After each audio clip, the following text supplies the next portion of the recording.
자, 25번에 나에게는 내가 증오하는 삼촌이 한 분 있는데 그는 내가 어렸을 때 나를 욕보였습니다. 그는 지금 죽고 없는데 이 문제를 어떻게 처리해야 할까요? 일단 이제 영적으로 이걸 좀 이해를 시켜야 되거든요. 삼촌이 왜 나를 욕보였을까? 아마 전생에 삼촌과 나의 그런 까르마가 있겠죠. 아마 내가 아마 전생에 삼촌을 욕보였거나 뭐 그와 비슷한 뭐 죄를 지었던 좀 업을 닦았던 그런 적이 있을 거예요. 그런 경우에 이제 또 이 삼촌을 용서하지 못할 때 또 다음 생에서 삼촌을 내가 또 욕보이는 이런 일이 생기겠죠. 계속 악순환이 되는 겁니다. 그래서 이제 연결고리를 누가 끊지 않는 한 이거는 계속 이어지는 거죠. 그래서 이거는 불필요한 윤회를 할 수밖에 없기 때문에 이 불필요한 윤회의 사슬을 끊기 위해서는 어떤 한 사람이 용서를 해야 된다는 거죠. 그래서 이런 방법 중에 이제 전생을 보여주는 게 참 도움이 될 수가 있어요. 이와 비슷한 사례가 이제 이런 예가 있었어요. 이제 지금은 아마 나이가 한 50대 후반쯤 됐겠네요. 한 10년 전에 저한테 상담을 온 분인데 이분은 3살 때 친엄마가 돌아가셨어요. 그러면서 아버지가 바로 이제 재혼을 해가지고 계모한테 키워졌는데 문제는 9살부터 21살까지 자기 친아버지가 자기를 성폭행을 한 겁니다. 친아버지가? 예. 그러니까 친아버지가 이렇게 어릴 때부터 이제 성폭행을 해버리니까 어떻게 뭐 의지 대상이 친아버지인데 누구한테 갈 수가 없잖아요. 그러니까 이제 9살부터 21살까지 이렇게 자기가 이제 성폭행을 당하면서 항상 소원이 뭐냐면은 아버지 손아귀에서 벗어나는 거. 근데 21살이 돼서 이제 가출을 했거든요. 가출을 해서 이제 사회생활을 하는데 뭐 연애를 해도 연애가 되지도 않고 뭐 부부 생활도 안 되고. 그러니까 저한테 왔을 때는 이미 2번 이혼을 한 상태에 새로 사귀는 남자가 있는데 이 남자하고는 잘해보고 싶은 거예요. 근데도 이제 이게 아버지에 대한 이런 후유증 때문에 이게 관계가 안 되는 거죠. 그래서 이제 치료를 받았는데 이건 태어난 이후의 문제를 가지고 해결이 될 수가 없잖아요. 그렇죠. 그래서 이제 전생을 보니까 어떤 일이 생겼냐면 전생에는 내가 황진이 같은 아주 예쁜 여자였고 근데 황진이도 이제 그런 경우가 있지만 이웃집 총각 중에 나를 엄청 이렇게 뭐 좋아하는 짝사랑하는 남자가 있었던 거죠. 그래서 한 번만 만나달라고 이제 계속 편지를 보내고 했는데 이분이 끝내 만나주지 않은 거지. 그 남자가 이제 앙심을 품고 자살을 해버린 거예요. 목을 매달고. 그 유서에 어떻게 써놨냐면 다음 생에는 내가 수단과 방법을 가리지 않고 너를 내 여자로 만들겠다. 이렇게 유서를 써놓고 죽은 거예요. 근데 그게 이제 보니까 수단과 방법을 가리지 않고 그래 내가 네 아빠가 돼서 니를 취할 것이다 이런 거잖아요, 그죠? 이제 그걸 이제 이분이 보면서 아, 이 전생의 업이 이렇게 연결됐구나 이걸 이제 이해를 하더라고요. 그래서 그때는 이미 아버지가 6년 전에 돌아가셨거든. 그렇지만 이제 그 전생 체험을 하면서 그때 이제 죽은 그 남자한테 용서를 빌고 그리고 이제 이번에 아버지를 이제 용서해주는 뭐 그런 쪽으로 이제 치료가 됐죠. 지금은 잘 살아요. 잘 살아요? 지금은 지금 그분도 참 백화점 일을 하는구나 지금 백화점 의류 가게를 운영하거든요.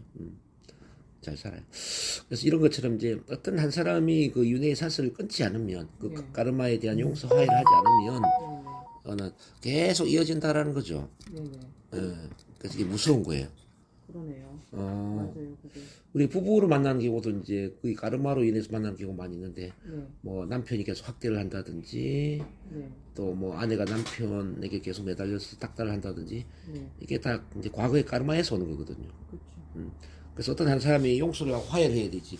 계속 용서를 해주지 못하고 원망이나 분노의 마음을 갖고 또 죽어버려. 그럼 다음 생에 또 만나는 거죠. 그래서 어떤 한 사람이 용서를 해라. 용서, 복수보다 용서가 미덕이다 말씀드립니다.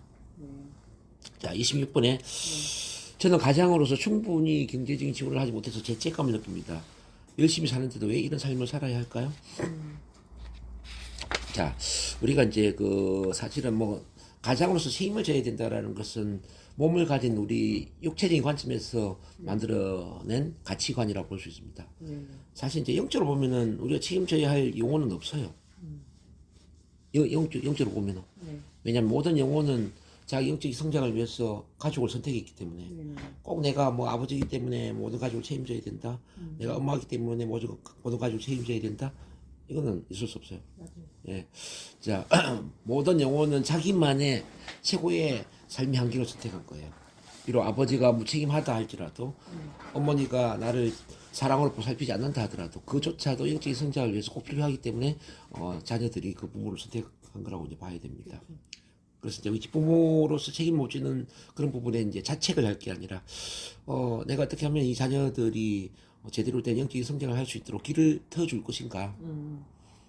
그래서 이제 품 안의 자식이라고 막 온실수 화초처럼 이렇게 그렇게 하는 게 잘하는 게 아니라 오히려 이제 이 황야로 내몰아서 자기 스스로 자기 길을 개척할 수 있는, 독립할 수 있는, 부모가 없더라도 잘 살아갈 수 있는 그 힘을 기르도록 도와주는 거죠.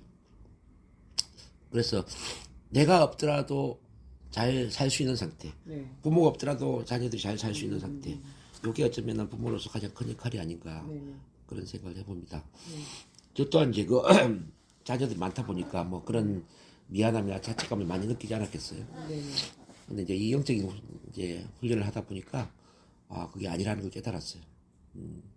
그게 자녀를 돕는 게 아니다. 자녀들이 좀 힘들더라도 그 스스로 일어설 수 있는 기회를 제공하는 것이다. 네네. 그 부모가 없으면 안 되는 것이긴 당연히 부모 역할을 해야죠. 근데 이제 부모가 없어도 스스로 일어설 수 있는 가능성이 있는데 부모가 계속 도움을 준다든지 붙잡고 있다든지 그러면 이 자식들의 이제 삶을 방해를 하는 겁니다. 인생의 간섭을 하는 것이다. 그죠? 네. 그래, 그런 관점으로 바라봐야 됩니다. 네네. 자, 27번에 왜 저는 제가 진짜로 하고 싶은 일을 하면서 생활비를 벌 수 없는 것일까요? 이거는 선택의 문제거든요. 선택의 문제. 진짜 하고 싶은 일을 하면서 돈을 벌 수 있다고 생각하면 돈을 벌 수 있어요. 네네. 그래서 많은 분들이 근데 그런 확신 믿음을 갖지 못해요. 네. 하고 싶은 일을 하면 돈이 안 될 것이다라는 그 불안심이가 있는 거죠. 네네. 그래서 이제 먼저 돈을 쫓는 거죠. 먼저 내가 돈을 벌어놓고 돈이 충분히 있을 때 난 하고 싶은 일을 하겠다. 네. 이런 생각을 대부분 하고 있다는 거죠. 근데 사실은 자기 하고 싶은 일, 뭐 좋아하는 일을 하면서 돈을 버는 게 다 가능하다는 거죠. 특히 지금 NLP 체면이나 지금 지구 쪽에 제가 이제 훈련을 시켜보면은 사람들이 다 그런 비슷한 생각을 하고 있는 거죠. 네. 우리 교수님 워낙 뭐 재능이 뛰어나니까 이렇게 먹고 살지만 저희는 교수님 막 반대잖아요. 그럼 다른 거 다 그만두고 이것만 해가지고 혹시 돈이 안 되면 어떡하죠? 이렇게 해서 이제 거의 뭐 취미 활동 수준에서 배우거나 또는 뭐 일을 하거나 그러면서 그만두는 사람들이 많죠. 이제 미국에서 이제 연구를 해보니까 이제 이런 경우가 있었어요. A팀, B팀을 나누는데 이제 A팀은 일단 내가 좋아하는 일을 할 거야. 네. 일단 돈이 되건 안 되건 관계없이 일단 나는 좋아하는 일을 할 거야. 네. 그게 A팀이었어요. 네. 이제 B팀은 뭐냐면은 나는 돈을 먼저 벌 거야. 돈이 많이 벌리면 그 다음에 좋아하는 일을 할 거야. 이렇게 이제 A, B팀 나누어서 연구를 해봤는데 네. 20년 이후에 이제 결과를 봤거든요. 네. 근데 A팀은 전부 백만장자가 되었어. 네. A팀은. 네. 근데 B팀은 한 명을 제외한 나머지는 전부 평범한 삶을 살더라는 거죠. 그래서 이제 지금 결론이 뭐냐면요. 우리가 이제 좋아하는 일을 하면서 생활비를 벌 수 있느냐 없느냐 이거는 가능성의 문제가 아니라 선택의 문제라는 거죠. 좋아하는 일을 하면서 이제 돈을 벌겠다라는 거는 내가 선택을 해서 나는 죽든 살든 이 일을 가지고 나는 모든 것을 그냥 끝내버리겠어. 난 이 일 속에서 모든 걸 끝내버리겠어. 끝장내겠어라는 그런 강한 확신과 믿음과 의지를 가질 때 가능하다고 저는 그렇죠. 모든 위대한 성공자들은 다 그런 사람들 아닙니까? 그쵸. 빌 게이츠 같은 경우도 나는 마이크로소프트에 모든 걸 바치겠어. 네. 그렇잖아요. 맞아요. 정주영 회장 같은 경우도 나는 현대그룹에 모든 걸 바치겠어. 네. 다 어떤 자기가 좋아하는 일에 모든 걸 바친 사람들이에요. 맞아요. 이 NLP의 CU도 같은 논리죠. 난 여기에 모든 걸 내가 바쳐보겠어. 자, 난 이것으로 나는 굶어 죽더라도 이 일을 하겠어. 그렇게 고집을 부릴 때 네. 돈은 해결된다는 거죠. 네. 그리고 또 중요한 건 이제 돈이라는 것은 벌려고 해서 버는 게 아니라 돈을 벌 수 있는 그 존재 상태가 될 때, 나라는 존재가 돈을 끌어들일 수 있는 네. 그 존재 상태가 될 때 돈은 따라온다는 거죠. 이게 삶의 역설이 참 이래요. 참 내가 돈을 벌어야지 하면 돈이 도망을 가는데 나는 돈에 관계없어. 돈을 못 벌어도 괜찮아. 난 돈에 별 관심이 없어. 어차피 나는 내가 좋아하는 일을 할 것이고 내가 가치 있는 일을 할 것이고 다른 사람들 돕는 일을 할 거야. 그러니까 돈을 초월해서 그 이상의 어떤 가치나 나의 어떤 열정이나 나의 비전에 집중을 해버리면 희한하게 돈이 벌린다는 이야기죠. 근데 존재 상태가 돼버리면은 돈을 따라온다 이거. 그래서 사람들이 이제 이런 걸 잘 몰라요. 존재 상태가 되지 않으면서 항상 돈을 갈구하는 거죠. 돈을 갈구한다라는 것은 나는 지금 돈이 없어. 돈을 벌 수 있는 사람이 아니야 이거잖아요. 그렇죠. 그렇잖아요. 네네. 좀 내가 돈을 벌 수 있는 사람도 아니고 돈이 없는 상태니까 당연히 미래에도 돈이 없는 거죠. 근데 돈을 초월했다라는 건 뭐예요? 나는 돈을 이미 가졌어. 돈이 끊었고 관계없이 나는 내가 원하는 일을 하고 있어. 원하는 인생을 살고 있어. 이미 풍요롭다는 거잖아요. 네. 풍요롭기 때문에 돈을 끌어당기는 거지. 그래서 삶의 역설은 돈을 놓아버릴 때 네. 돈이 따라온다. 그리고 어떤 특정한 존재 상태가 되면은 그냥 돈은 벌리게 되기 때문에 신경 안 써도 된다라는 거예요. 요거에 우리가 깨우쳐야 됩니다. 28번을 보면은 우리는 항상 동일한 성으로 환생합니까? 아니죠. 삶이 바뀔 때면 자주 성을 바꾸기도 합니다. 네. 자, 지금은 여자인데 전생에서는 남자인 경우도 있고, 지금은 딸인데 전생에서는 아버지로 태어날 수도 있고, 남편으로 태어날 수도 있고, 그건 다양하죠. 네. 그리고 이제 어떤 시간적 배경, 국가도 이제 달라질 수가 있습니다. 꼭 한국에서만 태어나는 게 아니라, 뭐 중국, 몽고, 뭐 일본, 또 유럽, 뭐 다 다양한 삶을 살 수가 있습니다. 그래서 이제 이 영적인 관점에서 보면 국가 간에 굳이 전쟁을 할 필요가 없어요. 왜냐면 전생에는 내가 일본인인데, 그렇죠. 그렇잖아요. 네. 일본하고 한국이 굳이 적대 관계가 될 필요가 있나요? 서로 막 왔다 갔다 하면서 우리가 환생을 거듭하는데. 네. 그렇게 이제 이해를 하면 됩니다. 자, 그 다음에 29번에 나는 고아로서 가족이 아무도 없습니다. 이것은 무엇을 의미할까요? 아마 이분은 전생에서 이제 가족이 많은 전생을 살았을 가능성이 높죠. 네. 아마 대가족 생활을 하면서 나도 좀 혼자 살아봤으면 좋겠어. 난 독립적인 삶을 살고 싶어. 아마 이런 걸 열망했을 수도 있죠. 그래서 이번 생에는 이제 가족이 없는 삶을 선택했을 수도 있습니다. 왜냐하면 우리는 한번 경험해 본 거는 뭐 좀 다시 배울 게 없잖아요. 이미 다 배운데 뭘 똑같은 삶을 살겠어요. 이건 이제 부자의 삶이나 가난한 삶도 마찬가지거든요. 나는 왜 부자로 태어나지 못하고 가난한 집안에 태어났을까? 아마 전생에서 부자의 삶을 많이 살았을 겁니다. 부자로 살아보니까 부자가 별거 아니라는 거지. 돈이 많은 것도 뭐 별거 아니다. 그래서 이번에는 돈이 없는 삶을 한번 살아볼까? 돈이 없는 거는 어떤 배움을 줄까? 돈이 없는 삶에서 나는 어떤 성장을 할 수 있을까? 그럴 수 있잖아요. 우리는 부자를 통해서도 배우고 가난을 통해서도 배우잖아요. 그래서 이제 고아라는 것도 같은 맥락으로 이제 봐야 됩니다. 30분에 영은 재력과 돈을 버는 일에 대해서 어떻게 생각하나요? 자, 자주 제가 이야기하는 건데 영은 돈을 에너지라고 생각합니다. 에너지. 돈은 에너지를 교환하기 위한 매개체에 불과한 것입니다. 그럼 우주의 지성은 제가 뭐라고 그랬죠? 우주의 지성은 사랑이다. 사랑. 자, 우주의 지성과 가장 적합한 마음의 에너지를 가질 때 우리는 돈을 끌어당기게 되죠. 그래서 우리가 이제 감사, 사랑의 마음을 키워야 되는 거죠. 이기심보다는 이타적인 마음을 키워야 되는 거죠. 다른 사람을 돕고자 하고 다른 사람들을 행복하게 도와주고자 하는 그런 이타심이 클 때 우주의 지성과 잘 맞고 우주의 지성은 영혼의 본질이 있잖아요. 자, 영혼의 본질이 에너지와 주파수가 맞기 때문에 현실 속에서도 돈을 끌어당기게 되죠. 자, 그 다음에 31번에 보면 어떻게 하면 돈을 많이 벌 수 있을까요? 네, 돈을 많이 벌고 싶다면 돈이 가지고 있는 에너지를 이해를 해야 됩니다. 그렇죠?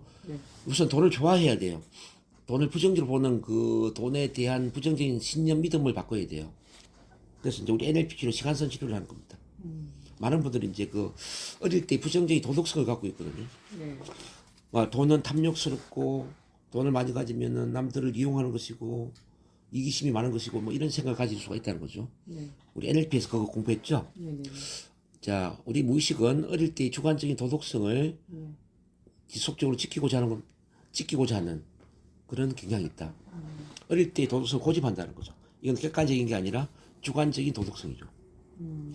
예를 들어서 이제 어릴 때 가난한 집안의 아들인데 논을 빌려가지고 농사를 지었는데 그 가을에 보니까 그 농작물의 대부분을 돈을 빌려준 그 지주가 가져가 버린 거예요. 그걸 보면서 이제 이렇게 생각할 수 있겠죠. 이 부자들은 도둑놈이네. 고생은 우리 아버지가 다 했는데, 저 부자가 다 빼앗아가네. 나는 저런 부자가 되지 말아야지. 돈은 들어온 거네. 이렇게 생각할 수 있잖아요. 그렇죠. 그러니까 이제 이 돈에 대한 부정적인 도덕성을 이제 갖고 있는 상태에서 나이가 들었어요. 한 40대, 50대. 근데 돈을 벌려고 해도 돈이 안 벌리는 거지. 돈이 계속 벌리만 하면 빠져나가 버리는 거지. 그건 뭐냐면 돈에 대한 관념이 부정적이기 때문이거든요. 그래서 이 관념을 바꿔야 돼요. 돈은 그 사람에게는 어릴 때 그 지주에게는 돈이 좀 탐욕스러운 쪽으로 연결되었는지 모르지만 실제 또 돈은 좋은 쪽으로 쓰일 수도 있다라는 관념을 갖는 거죠. 돈이 많은 사람들 오히려 더 많이 베풀고 세상을 위해서 더 많은 봉사를 하고 저 힘든 사람들 더 많이 돕고 자선 사업도 하고 자, 이런 쪽에 이제 관념을 갖는 거죠. 그러면 이제 돈에 대한 관념이 달라지기 때문에 에너지도 좋아지는 거예요. 그죠? 그리고 이제 그 내 마음 자체를 이제 풍요로운 마음으로 만들어야 되죠. 우주의 주파수와 맞는 그 에너지를 만들어야 되는데 그게 뭐냐면 이제 감사, 사랑이라는 거예요. 감사, 사랑의 마음을 키우면 감사, 사랑의 주파수는 우주의 주파수와 바로 연결된다는 거죠. 그래서 끌어당김의 법칙이 작동되면서 하는 일마다 잘 된다. 운칠기삼제가 그러죠. 운은 70%죠. 그래서 돈을 잘 벌 수 있는 환경이 만들어지고 돈을 벌 수 있는 기회가 주어지고 또 주변에서 나를 돕는 사람들이 생기고 에너지 파장이 완전히 그냥 풍요로운 쪽으로 가버리는 거죠. 요걸 만들어야 돼. 자, 그 다음에 이제 32번 부와 관련된 까르마적인 교훈도 있습니까? 그런 까르마도 많이 있죠. 뭐 예를 들어서 과거 생에는 부자였는데 그 부를 남용했다. 가난한 사람들 착취해서 뭐 돈을 벌었다. 그러면은 이제 이번 생에서는 계속 착취당하는 가난한 삶을 살 수도 있겠죠. 그렇지 않겠습니까? 그렇죠. 근데 반대로 이제 전생에서 내가 가난한 사람들을 많이 도와주는 인생을 살았어요. 가난한 사람들. 그럼 이번 생에서는 계속 주변 사람들한테 도움을 받는 그 부자의 삶을 살 수도 있다는 거죠. 그래서 내가 얼마나 나누고 베푸느냐에 따라서 그 다음 세계가 달라질 수 있다는 거. 그래서 이제 지금은 내가 가난하지만 내가 주변 사람들한테 베풀고 나누고 주변 사람들 잘 되도록 돕는다면 아마 다음 생에는 훨씬 부자로 태어날 수도 있겠죠. 그래서 현재의 내 삶을 보면은 내가 전생에서 어떻게 살았는지를 알 수 있는 거죠. 내가 계속 사기당하고 착취당하고 이용당하고 있다면 아마 내가 전생에서 누군가를 착취하고 사기를 치고 힘들게 했을 거예요. 그렇죠? 그래서 자기를 돌아보면은 삶이 다 보이는 겁니다. 그래서 이제 그 어떤 우리가 이제 부자가 되기를 원한다면은 이제 항상 베풀려고 하고 자 나누려고 하고 또 힘든 사람들 도와주려고 하고 사랑과 이제 자비로운 마음을 이제 키워야 되는 거예요. 사랑 자비는 바로 이제 풍요로운 마음과 연결되는 겁니다. 그 다음에 33번 재정적인 문제를 다루고 이해하는 가장 영적인 방법은 어떤 것입니까? 자, 재정적인 문제에서 가장 중요한 것은 계속 제가 말씀드리는 게 감사의 마음을 가져야 된다는 겁니다. 감사의 마음은 곧 돈을 끌어당긴다. 자, 그래서 이제 치유 명상, NLP 체면을 통해서 감사의 마음을 키우는 것도 중요하고, 자, 감사 일기를 쓰는 것, 이거 참 중요하고요. 그리고 이제 특히 미리 감사하는 태도, 미리 감사하는 태도가 굉장히 중요하거든요. 미리 받은 걸로 알아라 이런 이야기가 있는 것처럼 내가 이루고자 하는 것들이 미리 이루어진 것에 대한 감사의 마음을 표현하는 거죠. 예를 들어서 이제 우리 선생님 같은 경우는 올해 NLP 체면 공부를 집중적으로 해서 NLP 체면 관리 모든 자격증을 취득하고 탁월한 NLP 체면 치료 전문가로서 사람들을 돕고 있음에 진심으로 감사합니다. 이렇게 표현을 해버리면 이제 이 받침 생각이라는 게 있거든요. 받침 생각이 이 사람은 NLP 체면 치료를 잘하고 있네. NLP 체면 관련 아주 탁월한 전문가로 성장했네. 이렇게 이제 받아들이잖아요. 그러니까 받침 생각이 어떤 생각하고 있느냐 참 중요하거든요. 그래서 구걸을 하면 안 된다. 바라면 안 된다. 그죠? 원하면 안 된다. 그죠? 바라거나 원하는 건 절대 이루어질 수가 없어요. 왜냐 바라거나 원하는 것은 지금 현재는 그렇지 않다는 거거든요. 부자가 되게 해주세요. 돈을 많이 벌게 해주세요. 이건 뭐냐면 나는 부자가 지금 아니고 돈이 없다는 거예요. 그래서 현실도 돈이 없는 거죠. 근데 반대로 이제 올해 일이 너무 잘 되어서 재정적인 문제가 너무 너무 좋아지고 풍요로운 삶을 살 수 있음에 감사드립니다. 이렇게 미리 감사를 했어요. 이거 뭐죠? 받침 생각이 이 사람 이미 풍요롭네. 재정의 문제가 먼저 다 해결되었네. 이렇게 이제 기정사실화된 그 마음을 갖는 게 중요한 거죠. 그리고 이제 부와 영성 둘 다 가질 수는 없나요? 당연히 가질 수가 있죠. 신은 영혼은 불을 원하죠. 우리 영혼은 모든 걸 가질 수 있는 창조 능력을 줬지 않습니까? 그렇죠? 본인이 선택하지 않기 때문에 부와 영성을 가지지 못하는 거죠. 우리 삶은 선택하는 거예요. 원하는 게 아니고 원하는 것과 선택하는 건 다른 거예요. 자, 선택을 한다는 거는 내가 이미 원하는 모든 걸 가질 수 있다는 거, 가지고 있다는 거, 그 미래의 모든 걸 확신하고 믿어버리는 거죠. 절대적인 신념을 갖는 거죠. 그렇죠? 절대적인 신념을 가지기 때문에 이루어지는 거죠. 근데 많은 사람들은 의심을 하잖아요. 과연 내가 영적인 일을 하면서 부자가 될 수 있을까? 영적인 일을 하고 이 부자는 다른 거 아니야? 부자가 되는 건 세속적인 물질적인 일을 하면서 돈을 벌어야 되는 거 아니야? 영적인 일은 돈과 관계없이 그냥 사람을 도와야 되는 거 아니야? 이렇게 이분법적인 생각을 한단 말이죠. 근데 영적인 일 속에 돈을 벌 수 있다라는 믿음이 없죠. 의심을 하죠. 의심은 뭘 만들죠? 의심은 두려움을 만들잖아요. 두려움은 두려운 현실을 끌어당기잖아요. 그래서 일이 안 되는 거예요. 근데 어떤 것이 이루어지려면은 절대적인 믿음이 필요하거든요. 내가 영적인 일을 하면서 나는 부자로 살 수 있어라는 절대적인 믿음이 나와야 되거든요. 절대적인 믿음을 갖기 위해서는 그 미래, 선택한 그 미래를 마음속으로 바라보고 실제 현실적으로 바라보고 믿어버려야죠. 확신을 해야죠. 그렇지 않아요? 그러면 돈이 따라오죠. 돈이 안 따라오는 게 문제지. 그게 이상한 거지. 그래서 부와 영성 다 가질 수 있습니다. 근데 영성 쪽을 일을 집중하면 돈은 따라온다 그냥. 그렇게 이해를 하시면 됩니다. 자, 35번입니다. 왜 국가마다 잘 사는 정도가 다른가요? 자, 국가라는 건 하나의 집단이잖아요. 큰 집단. 국가에 속해 있는 그 국민들의 집단 의식이 어떠냐를 봐야 돼요. 자, 우리는 참 부자의 나라다. 우리는 부자로 잘 살고 있어. 세계 뭐 제1강국이야, 제2강국이야, 제3강국이야. 어떤 국민들의 믿음이 있을 거 아니에요. 그 믿음이 현실을 끌어당기는 거죠. 그래서 이제 어떤 대한민국의 집단 의식이 있을 것이고, 저 아프리카의 뭐 방글라데시 뭐 이런 데 또 집단 의식이 있지 않겠습니까? 이 집단 의식이 다르거든요. 그래서 집단 의식에 따라서 부가 다르게 창조된다. 이걸 이해를 해야 됩니다. 그래서 대한민국이 세계 최고의 부강한 나라가 되고 뭐 아주 행복한 나라가 되려면은 그런 집단 의식을 만들어야 되죠. 사랑이 넘치는 나라가 되기를 원한다. 사랑이 넘치는 집단 의식을 만들어야죠. 그래서 그 나라의 그 집단 의식을 만드는 영적 지도자가 얼마나 많이 있느냐에 따라서 달라지는 겁니다. 저는 그래서 지금 대한민국의 미래를 굉장히 긍정적으로 보는 게 뭐냐면요. 대한민국에는 지금 영적으로 성장된 의식 지도자들이 굉장히 많이 있거든요. 다른 나라보다 특히. 뭐 그래서 이제 단군 사상도 그렇고, 또 이제 서양에서 들어온 어떤 뭐 그런 또 연구를 하는 사람들, 뭐 수행하는 사람들 굉장히 많잖아요. 자, 이런 분들이 대한민국의 집단 의식을 이끌고 있기 때문에 제가 볼 때는 미래는 아주 긍정적일 수가 있다. 어쩌면 세계 제중심 제1국가가 될 수도 있다는 생각이 들어요. 그 다음 36번입니다. 돈으로 영성을 살 수도 없나요? 가능하죠. 뭐 어떤 영적인 책을 사서 읽는 것, 영적인 프로그램에 참가하는 것, 세미나에 참가하는 것, 이게 가능한데 문제는 이제 이걸 하는 사람들이 터무니없이 돈을 많이 받는 게 문제다. 돈을 뭐 가르침을 펴는 것보다는 너무 많은 돈을 받아버리는 거죠. 뭐 단월드도 저는 그런 케이스로 보거든요.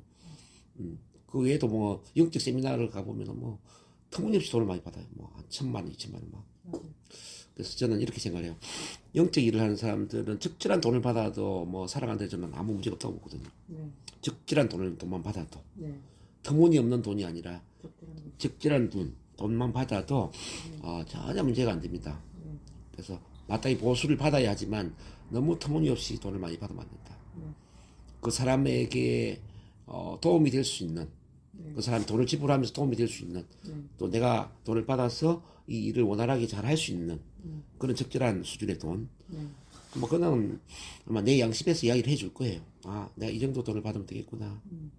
이 이상 받으면 조금 내가 좀 너무 사치를 하거나 내가 너무 무리를 하는구나 이런 느낌들이 있을 거예요. 이제 자기 스스로 내면의 목소리가 말을 해주기 때문에 네. 거기에 맞춰서 돈을 받으면 무리가 없다. 네. 그렇게 말씀드리고요. 그 다음 37번입니다. 인간은 왜 질병을 겪어야 할까요? 질병도 하나의 이제 배움의 과정이거든요. 배움의 과정. 질병에 걸려보지 않으면은 건강의 소중함을 알 수가 없죠.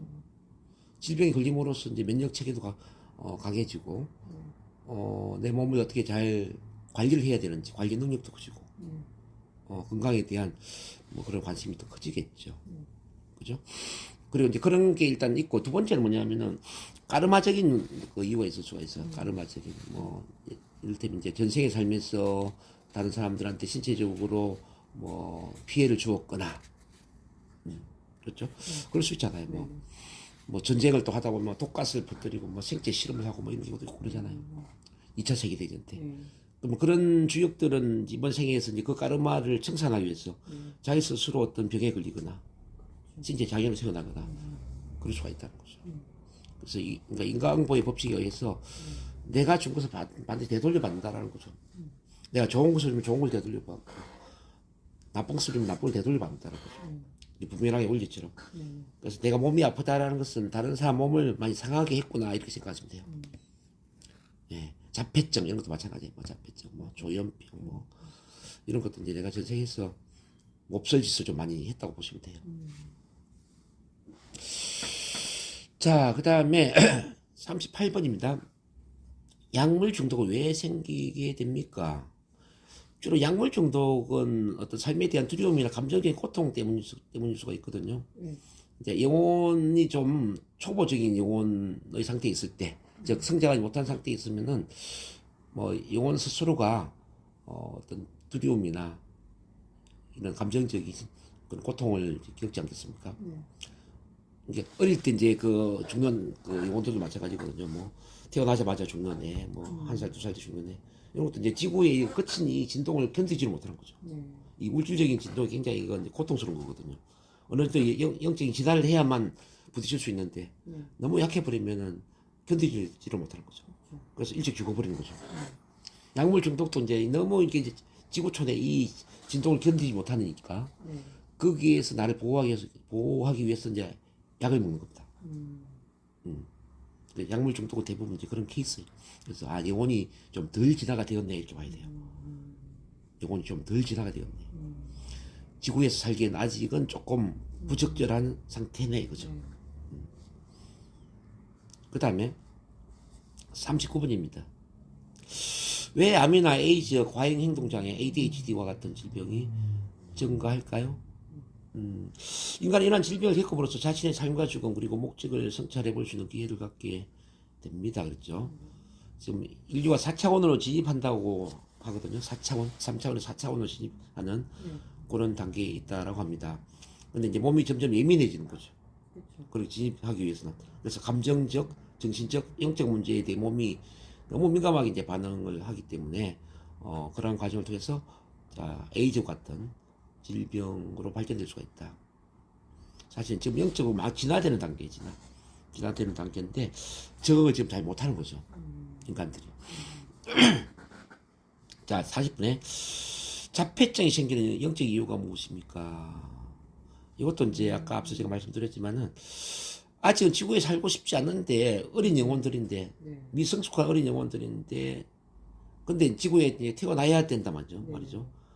위에서 내려보내는 거지, 그 영적 마스터들이. 그래도 태어나 봐야 된다. 근데 나는 태어나는 게 너무 두려워요. 지구가 너무 거친 세계니까. 그래서 이제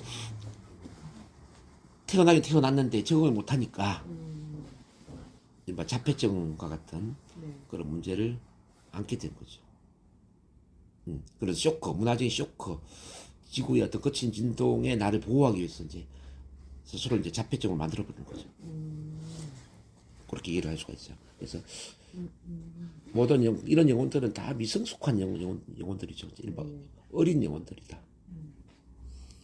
그러니까 우리가 800번 뭐 윤회를 한다면 뭐 초기에 이제 뭐 한 몇십 번 정도 했다 이렇게 이제 보실 수가 있는 거죠. 우리 선생님 같은 경우는 이미 막 700번 이상 윤회를 했다고 보시면 되고 그런 경우는 지구에 어떤 일이 일어나더라도 이제 별로 문제가 안 되잖아요. 그렇죠? 굳이 자폐적으로 나를 보호할 이유가 없지. 근데 너무 어린 영혼들은 이제 견디지를 못하는 거죠. 이 육체적인 삶에. 그 다음에 41번 봅니다. 육체적인 고통을 어떻게 처리해야 할까요? 그렇죠. 명상기법, 체면요법, NLP 이런 게 도움이 될 수 있겠죠. 그 다음에 42번 영원 행복에 대해서 어떻게 생각하나요? 행복이라는 것은 그 육체적인 관점이잖아요. 자, 우리 육체는 행복하기를 원해요. 편안함과 안락함을 원해요. 근데 우리 영혼은 그런 행복과는 관계가 없어요. 영적으로 성장하기를 원하죠. 영적으로 진화되고 성장되기를 원하는데, 그래서 이제 영적으로 본다면 뭐 충만한 느낌, 충만한 어떤 그런 느낌을 원하죠. 행복보다는. 그래서 이제 이 충만함을 위해서는 어떤 균형, 초연함, 내면의 기쁨 이런 것들 이제 키워야 되는 거죠. 뭐 육체적으로 본다면 밖에서 이제 돈을 많이 벌고 뭐 좋은 집에 살고 뭐 좋은 자동차에 좋은 옷에 이렇게 이제 외부적인 조건을 통해서 행복을 갈구한다면 이제 영혼은 그렇지가 않죠. 영혼은 내적인 충만함, 내적인 충만함, 영적인 성장과 진화에 관심이 있다는 거, 이걸 이해를 해야 됩니다. 여기까지 이해되셨나요? 자, 43번입니다. 어떻게 하면 내가 하는 일에 행복을 찾을 수 있을까요? 자, 일 자체를 영적인 성장의 기회로 봐야 된다는 거죠. 영혼이 없는 직업에 묶여서는 안 된다는 거죠. 근데 사람들은 영혼이 없는 직업에 묶이잖아요. 돈 되는 것. 예. 근데 우리가 영적 일을 하려면 우선 내가 좋아하는 일을 해야 돼요. 그래서 쉽게 풀어준다면 나를 기쁘게 하고 그러면서 다른 사람을 기쁘게 하고 세상을 기쁘게 하는 일이 되어야 된다는 거죠. 내가 좋아하는 일을 하는데 다른 사람들 돕는 일을 해야 돼요. 내가 좋아하는 일인데 다른 사람들이 도움을 받네. 다른 사람들에게 도움이 되네. 그럼 이거는 영적인 일이죠. 내가 좋아하는 일인데 다른 사람에게 아무 관계가 없네. 그럼 이거는 영적인 일이 아니에요. 왜 그러냐면 우리 영혼은 다 연결돼 있거든. 나와 너가 따로가 아니라 나와 너가 하나로 연결돼 있고 이 세상 모든 사람들이 하나로 다 연결돼 있단 말이에요. 그러니까 나를 위하는 일이 다른 사람을 위하는 일이 되어야 되는 거죠. 다른 사람을 위하는 일이 나를 위하는 일이 되어야 되지 않겠습니까? 그렇지 않나요? 그래서 이제 영적인 일이라는 건 딴 게 아니라 내가 좋아하는 일을 하는데 다른 사람을 기쁘게 하고 다른 사람에게 도움이 되는 일이 되어야 된다. 세상을 위하는 일이 되어야 된다는 거죠. 그래서 항상 그런 생각을 해야 돼요. 내가 참 좋아하는 일인데 다른 사람에게 도움이 되는 일이 뭘까? 그 생각을 해보면은 영적인 일을 찾을 수가 있습니다. 그 다음 44번입니다. 애생관계 만족을 느끼려면 어떻게 해야 할까요? 대부분의 이제 관계는 그 까르마에 의해서 이제 관계를 맺게 되는 거거든요. 대부분 대인 관계는 풀어야 될 뭔가 있기 때문에 만난 겁니다. 그게 좋은 관계이건 안 좋은 관계이건 간에 어떤 사람에게는 내가 좋은 영향을 줄 수도 있고 뭐 재정적인 도움을 줄 수도 있고 어떤 사람한테는 누구로부터 내가 어떤 좀 뭐 힘든 상처를 받을 수도 있고 뭐 고통을 받을 수도 있겠죠. 근데 이 모든 것들이 뭐냐면은 어떤 패턴을 깨트리는 과정이에요. 이게 좋은 것이든 나쁜 것이든 일단 이 까르마가 청산되는 게 중요하다는 거죠. 까르마가 청산되면은 뭐 더 이상 어떤 인간관계 갈등은 일어나지 않죠. 그래서 이제 모든 사람을 사실은 측은지심으로 바라봐야 되고 까르마를 해결하기 위한 어떤 그런 성장의 과정으로 바라봐야 됩니다. 그렇게 보면 미운 사람이 아무도 없죠. 용서하지 못할 사람이 누가 있겠습니까? 원망의 대상도 없죠. 다들 사랑의 존재죠. 원수도 사랑하라 이제 그 말을 이제 그렇게 이해할 수 있죠. 이렇게 이제 그 모든 사람 사랑을 바라보면 어느 순간에 소울메이트를 만나게 돼요. 소울메이트, 쌍둥이 온, 그렇죠? 그러니까 좋은 사람이 이제 나타나는 겁니다. 좋은 사람이. 왜 나는 좋은 사람을 만나지 못할까 하면은 아직 내가 좋은 사람을 만나기까지 해결해야 될 인간관계 까르마가 많이 있는 겁니다. 자, 45번입니다. 왜 사람들은 각기 다른 종교를 믿나요? 그리고 그들도 모두 천국에 가게 되나요? 예, 모두 천국에 가죠. 왜? 종교는 신이 만든 게 아니거든요. 종교는 인간이 만들었어요. 맞아요. 그렇죠? 그래서 이제 우리가 전상세계에 가면 예수님도 만날 수 있고 부처님도 만날 수 있고 다 만날 수 있죠. 그래서 이제 우리가 항상 그 종교를 뛰어넘는 영성 훈련을 해야 된다고 저는 봅니다. 네. 뭐 예수님의 가르침, 부처님의 가르침 다른 게 아니라 사실은 똑같은 맥락이에요. 사랑 잡이잖아요. 그죠? 뭐 공자님도 마찬가지고. 자, 46번입니다.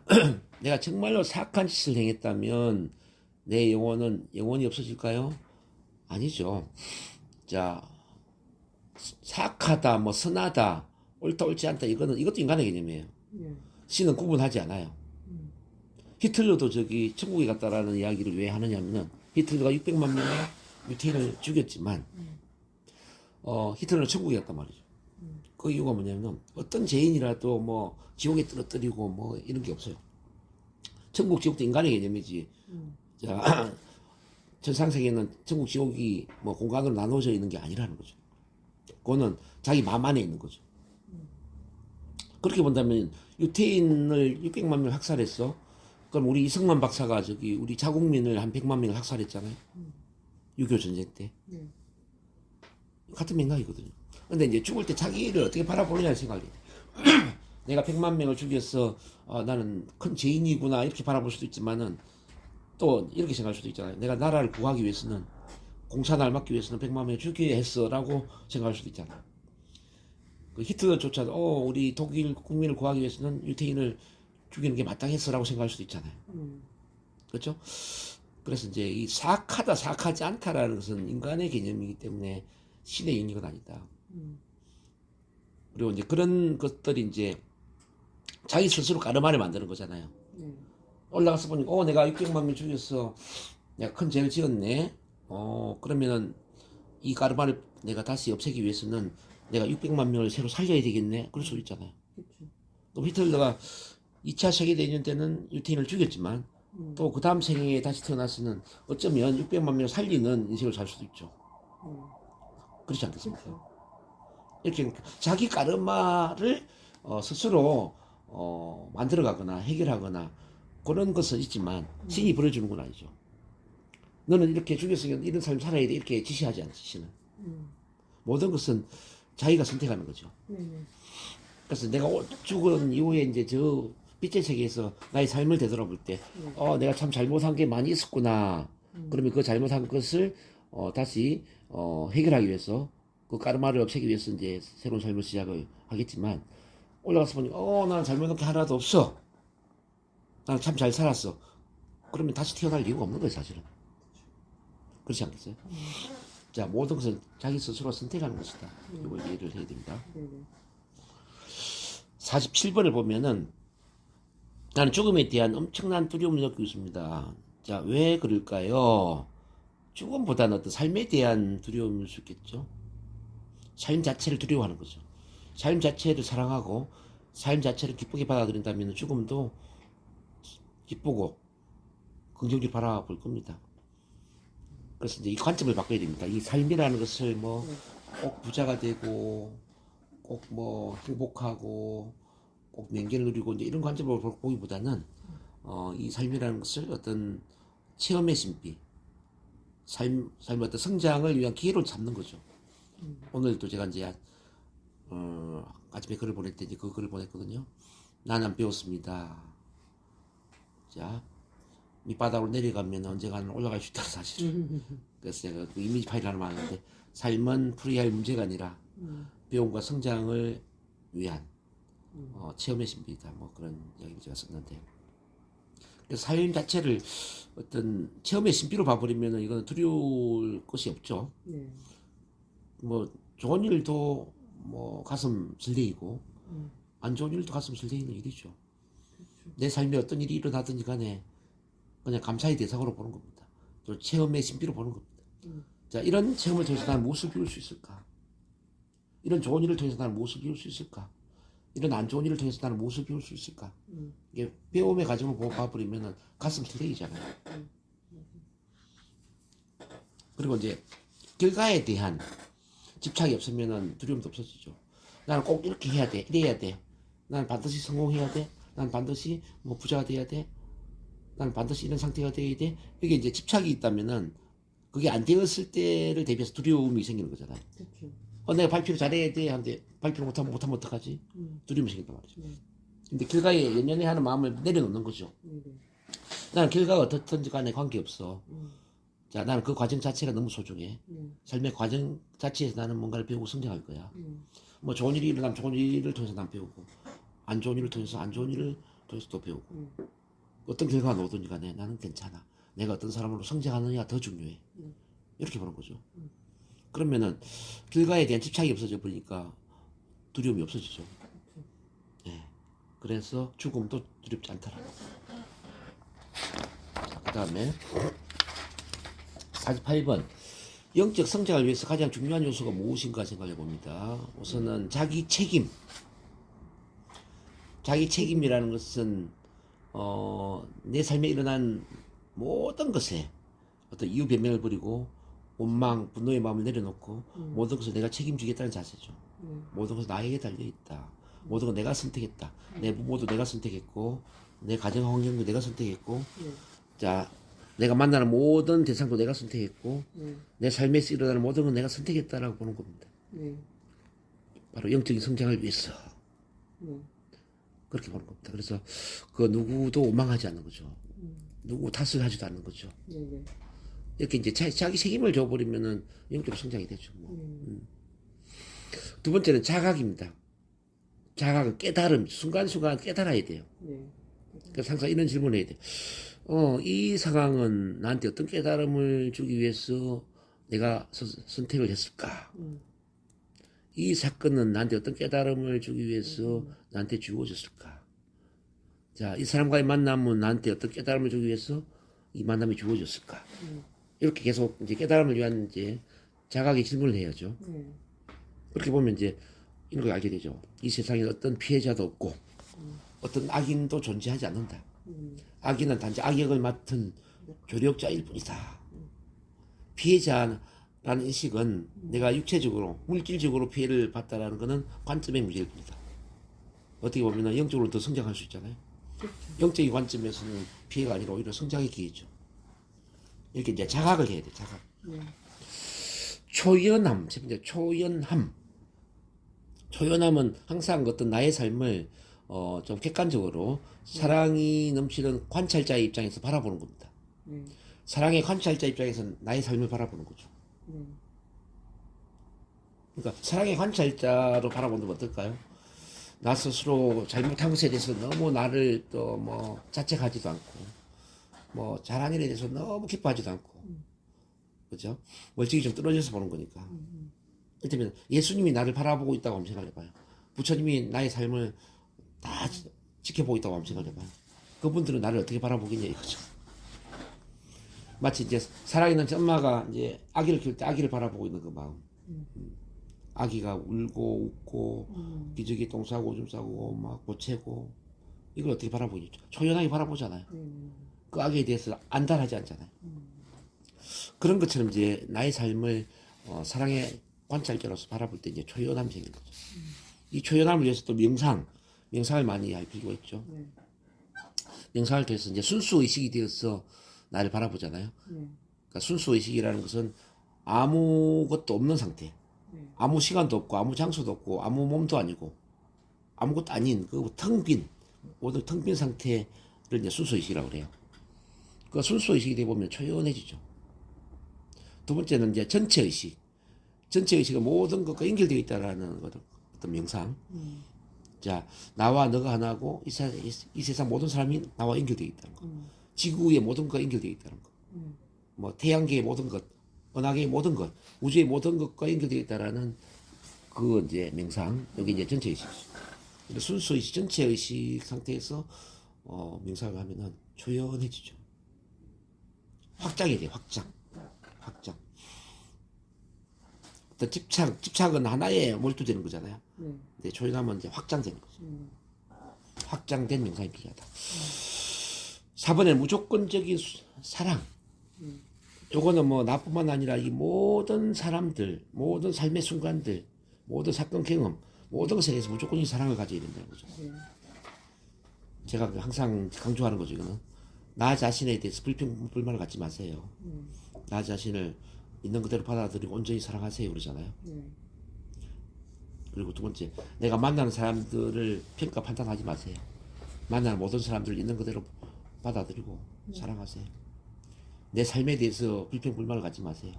내 삶에서 어떤 일이 일어나든지 그 삶의 모든 순간들을 있는 그대로 받아들이고 사랑하세요. 예, 이게 무조건적인 사랑이거든요. 예, 조건을 달지 않는 거죠. 그렇게 되면 영적인 성장이 되죠. 이제 그걸 훈련하기 위해서 이제 NLP가 필요하고 체면이 필요하고 우리 또 참 만남이 필요한 겁니다. 49번에 초연함이라 무엇입니까? 지금 나와 있네요. 이게 삶의 조건을 달지 않는 마음 상태를 의미합니다. 지금 나와 있네요. 그냥 물 흐르듯이 살아가세요. 그리고 다른 사람의 일에 너무 개입하지 마세요. 깊이. 개입이 뭐죠? 다른 사람의 삶을 방해하는 겁니다. 나의 도움이 꼭 필요한 사람에게는 도움을 줘야 되겠지만은 스스로 해결할 수 있는 능력이 있다. 네. 그러면은 도움을 안 주는 게 그 사람을 돕는 거죠. 그렇지 않을까요? 네. 나한테 의지를 하면 안 된다는 거죠. 그래서 이제 그 도움을 주되 네. 그들을 대신해서 모든 도움을 주면 안 된다. 맞아요. 그들이 할 수 있는 것을 스스로 하게 만들어야 된다는 거죠. 중요한 것 같아요.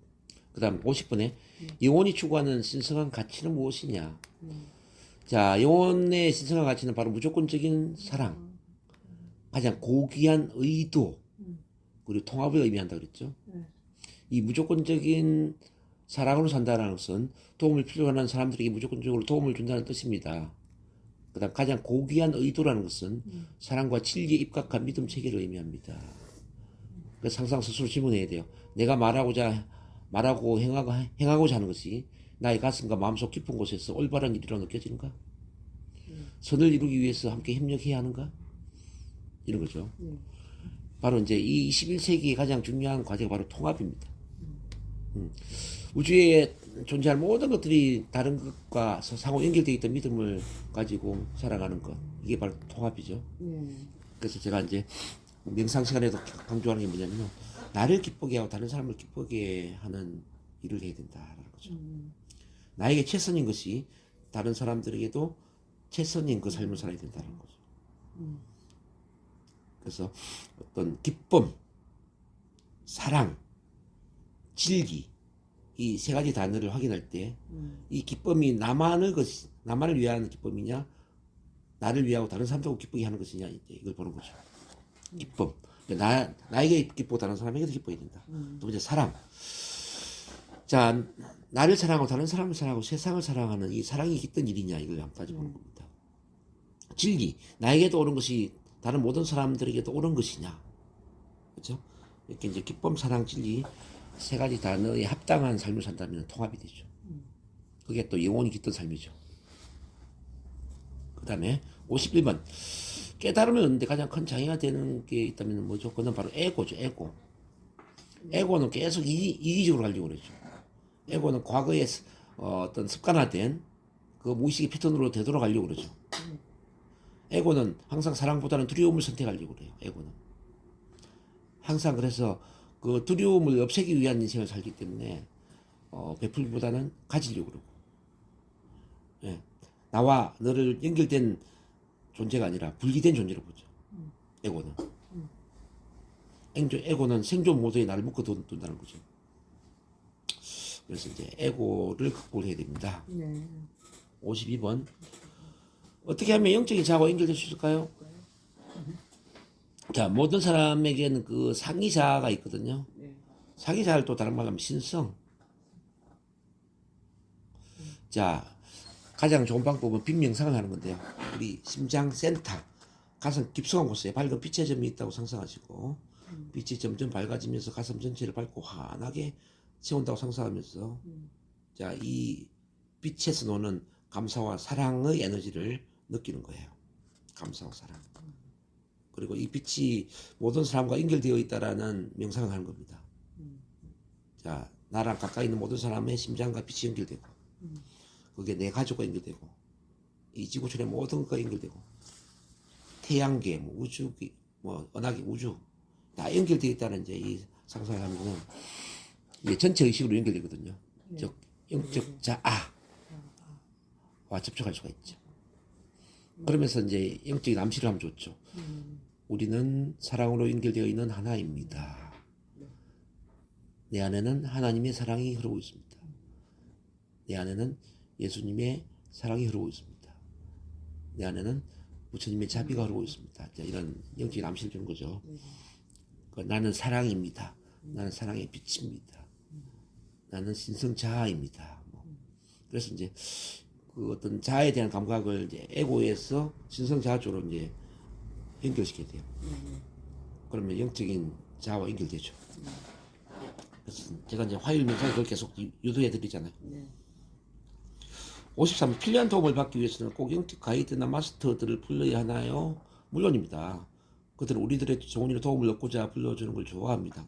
여기 이제 정리해 놓은 게 대천사 샌달프는 음악과 관련된 일을 도와줘요. 아르키메데스는 자금과 돈과 관련된 일을 도와줍니다. 마스터 세라피스 베이는 지구 에너지와 관련된 걸 도와주죠. 성모 마리아와 이시스는 사랑과 자비. 미카엘 대천사죠. 미카엘은 보호, 관세음 치유와 관련된 일. 멜키제덱 영정적 진화와 관련된 신비적 가시다의 백색 형제단이다. 이거 참고하시고요. 자, 54번입니다. 왜 좋은 사람들에게 나쁜 일들이 일어나게 되는 것일까요? 자, 좋은 사람과 나쁜 사람과 관계가 없어요. 나쁜 일, 좋은 일 일어나는 것은 우리가 이제 나쁜 일을 경험해야 되는 이유는 뭐냐면 정반대를 통해서 그 반대를 배우게 되는 거거든요. 그렇죠? 나쁜 일을 많이 경험함으로써 그 반대에 좋은 일이 얼마나 가치 있는지를 우리가 알 수가 있다는 거죠. 그러니까 시련 고난을 통해서 시련 고난 반대에 뭐 편안함이나 행복을 이제 우리가 배울 수 있는 거죠. 사람들과 이별에 대한 어떤 상실감을 느끼면서 만남에 대한 소중함을 이제 배우게 되고, 뭐 불행을 통해서 행복, 뭐 실패를 통해서 성공, 이게 이제 정반대를 경험해야만 우리가 그 반대를 배운다.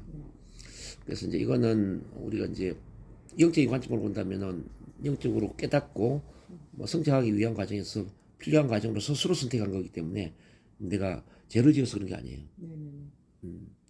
이제 그렇게 이해를 해야 됩니다. 그 다음에 이제 55번 어떤 사람들이 영적인 사명을 가진 빛의 일꾼들일까요? 이 빛의 우리 선생님도 빛의 일꾼이고 저도 빛의 일꾼이잖아요. 이 빛의 일꾼은 영적으로 영감을 받은 사람, 인류에게 영적인 깨달음을 주기 위해서 지구에 육화되어 있는 사람들을 의미합니다. 1940년 중반 이후부터 많은 빛의 일꾼들이 이 땅에 육화하기를 선택했고, 이들은 이제 베이비 부머라고 부릅니다. 베이비 부머. 우리 선생님도 베이비 부머 세대죠. 많은 빛의 일꾼들이 현재 진행되고 있는 뉴 에이지 운동을 주도했습니다. 빛의 일꾼들은 반사요법, 체면술, 꽃요법, 자연요법, 레이키 등 같은 각종 치료기법을 연구하고 보급했다. 그러니까 지금 현재 NLP 체면 명상 쪽에 일을 하는 사람 중에 빛의 일꾼들이 많죠. 그래서 선생님도 당연히 빛의 일꾼이죠. 뭐 그런 것과 관계없이 영적인 치유를 했으니까. 자, 그럼 이제 56번이네요. 우리는 왜 깨어나야 할까요? 인간은 네 가지로서 이제 육체, 정신체, 감정체, 영체로 구성되어 있습니다. 이 중에 가장 중요한 영성은 진정으로 자기 본성의 일부가 되어야 됩니다. 자기 책임, 무조건적인 사랑, 고차원적 영적인 힘에 대한 이해를 활성화시켜야 됩니다. 그래서 이제 우리가 위에서 이야기했던 뭐 자기 책임이라든지, 뭐 자각이라든지, 또는 명상이라든지, 초연함이라든지 이런 걸 이제 훈련해야 되는 거죠. 마지막이네요. 57번. 왜 내가 여기 지구에 존재하고 있는지를 어떻게 하면 알 수 있을까요? 자, 우리에게는 두 가지 계획이 있는데, 하나는 개인적인 삶의 계획, 또 하나는 세계적 계획이 있거든요. 두 가지 임무를 갖고 태어났다는 거죠. 개인적 삶의 계획에서는 우리가 해결해야 될 까르마에 대한 계획이 일단 포함되고요. 까르마. 그리고 두 번째는 개인적인 영적 성장. 영적 성장과 관련된 또 영혼의 계획이 있죠. 까르마의 계획과 영적 성장을 위한 계획. 이해되시나요? 이제 이 두 가지 계획을 통해서 우리는 이 세상에 뭔가 공헌하기 위한, 이 세상에 어떤 역할을 하기 위한 계획이 같이 연결되거든요. 이걸 이제 세계적 계획이라고 그래요. 그래서 항상 질문해야 되는 게 뭐냐면 나를 위한 길이 이 세상을 위한 길이라면 어떤 일을 해야 될까? 나를 기쁘게 하는 일이 이 세상을 기쁘게 하는 일이라면 어떤 일을 해야 될까? 항상 두 가지를 같이 놓고 봐야 돼요. 그래야 개인적인 계획과 세계적 계획을 같이 우리가 이제 이룰 수가 있는 거죠. 이제 나만의 생각해보면 세계적 계획을 포기를 해버리잖아요. 그것도 온전한 삶이 아니죠. 네. 그래서 나의 계획을 이루어 나가는 것이 이 세상의 계획을 실현하는 것으로 연결돼 버리면은 두 가지 계획을 같이 실행하는 것이다. 네. 이걸 깨달아야 됩니다. 그래서 지금 뭐 제가 가르치면서 이 선생님들의 문제가 너무 이제 자기 계획에만 빠져 있잖아요. 뭐 지금 현실적인 문제, 돈 버는 문제, 뭐 그러다 보니까 세계적 계획을 알아차리지를 못하죠. 이게 참 답답한 거죠. 자, 이상 정리하고요.